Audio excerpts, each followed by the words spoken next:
শুটকি মাছ রান্না করব। তো পেঁয়াজ রসুন ভালো করে বেটে নিয়েছি। তো এটা একটু হালকা না করে পেঁয়াজ রসুনটা তেলের উপর ভুনা করে নিয়ে এখানে আমি হলুদ গুঁড়া, মরিচ গুঁড়া, ধনে গুঁড়া, স্বাদ মতো লবণ দিয়ে একটু ভালো করে কষিয়ে নেব।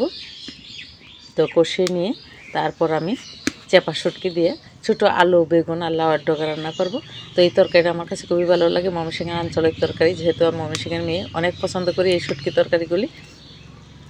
ভালো করে ভুনা করছি। ভুনা করার পরে এই তো রসুন পাতা দিয়ে দিচ্ছি। রসুন পাতাটা দিচ্ছি যেহেতু হাতের কাছে আছে আমার বাগানে, রসুন পাতাটা শুটকি তরকারি দিলে বেশি ঘ্রাণ হয়। এখন আমি চেপা শুটকি দুইটা দিয়ে দেবো।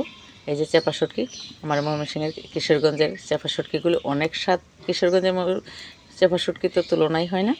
তো আমি একটু এই শাকে কোনো রকম পানি দেবো না, শাকের পানি দিয়ে আস্তে আস্তে জাল করে তরকারিটা রান্না করব।